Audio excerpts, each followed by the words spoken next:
This has to be the slowest month in League's history. Hello everyone and welcome to another episode of Rift News, the show you are probably watching because you're really bored. But that doesn't mean we have nothing to talk about. Even though in the games themselves nothing's really happening, stuff around Riot is changing. So let's have a look at it. As I just said, from all the games, only Wild Rift has something noteworthy. League has more April Fool's files on PvE, though we really have no idea what these are, we just know that Boros might be included. Valorant just got a fresh mini-patch, where they nerfed the Brimstone Stimpak, and they improved the variety of maps in your games, and Wild Rift just released their Season 6 Wild Pass. This is the one that will give you the new exclusive Senna skin, as well as all the detective-based baubles and recalls. But when it comes to the games, that's it. So now into politics! Very recently we learned about the fact that Riot purchased the studio behind Arcane. This absolutely makes sense. After Arcane's art style was universally praised by everyone, Riot realized how good the studio really was. I mean, they did know it before. But basically by purchasing them they said, from now on, you're working for us. The result is that from now on, the iconic Fortiche studio art style will be part of Riot games. So whenever you see something Fortiche styled, you will immediately think League of Legends. But once again, this is not really a surprise. Remember, Fortiche did make the original Jinxed music video. In other news, Tencent acquired the majority stake in Tequila Works. If you're wondering how this is related to League of Legends, first of all, Tencent still massively invested into Riot Games, but also Tequila Works are responsible for the Song of Nunu. What this means is that Tencent believes that the studio has potential, which also means that they believe that the Song of Nunu game will be great. Now, when it comes to the details, we still don't know when Song of Nunu releases. All we know is that it is going to be in 2022. So it can be within the next 2 months, but it can also be in the last quarter of the year. Just know that Riot Forge makes sure the games release when they are ready. It paid off heavily for the Ruined King. Now, super quickly, speaking of Riot Forge, in case you don't know, we do have a podcast on Chibin's channel. And yesterday we released a new episode which featured Rowan, the creative director behind Riot Forge. I honestly believe that's the best episode we recorded yet. And there we mostly talked about game modes and PvE, but we didn't have a chance to talk about lore, so he's definitely coming back in a future episode. Anyway, in other news, Riot's social media account got hacked and they started offering free unlimited RP to everyone. I'm just kidding, what you can see on the screen is real. Yes, partnering with Microsoft, Riot is offering unlimited free RP. This sounds way too good to be true, so you might be wondering, how does it work? Well, I couldn't be asked to log into my Microsoft account, so this is what .esports wrote. After you log into your account, you choose to aim for either 100 or 650 RP prize. After that, you have multiple ways to progress towards that chosen reward, with the main way being to sell your user data and preferences for some of those Riot points.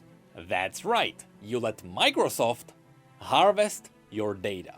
You search online, shop and play games with this system active. And that will slowly progress you towards your reward. As a bonus, you can speed it up with some surveys and quizzes. To be fair, it is not the most horrifying thing under the sun. Is it questionable? Absolutely. Is it ethical?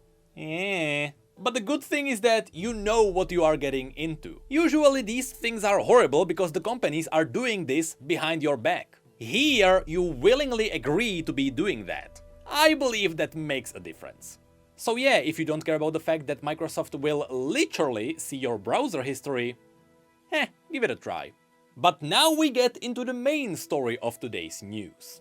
Riot announced they will be releasing a book about the Ruination.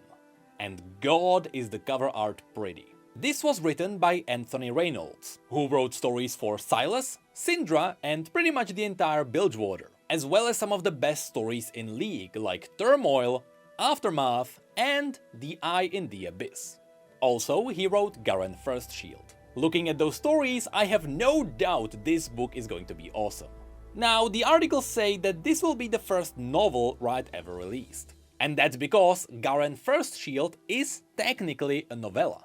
A novel is longer, and the Ruination is going to have a whopping 400 pages. That's a lot. As far as we know, the main protagonist is going to be Callista. The main title quote is "Her family, her fate." But I'm not sure if this is talking about Callista specifically, or if it is targeting Isolde, because Isolde is going to be the other massive character. Also, you should know that this novel will be talking about the Ruination, not the Sentinels of Light. So this won't give us a definitive storyline of that event.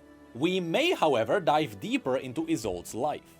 So Gwen might appear in the book, and we will also learn whether Isolde and Viego really loved each other, or if Viego was a bit abusive, as it was teased. We may also learn who wanted to assassinate Viego, because we do know it was not the Black Rose. And interestingly enough, this also means that we might get a good description of Camavor.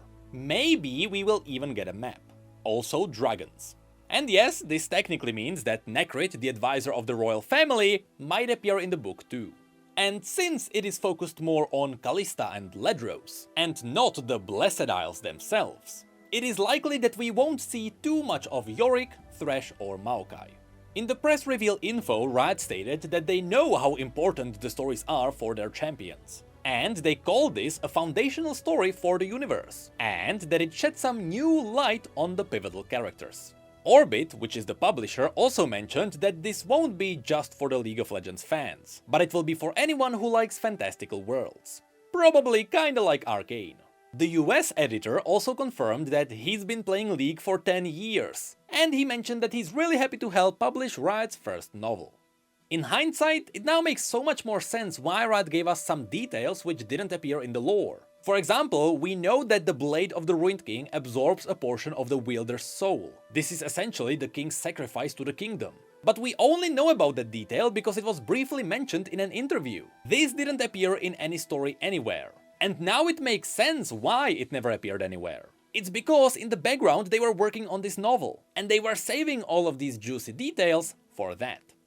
Finally, the last thing we can mention is that Ruination will be released September 2022. This is a great month because it is after the big summer event, but before the big October releases. So it will fill a really good gap in the content.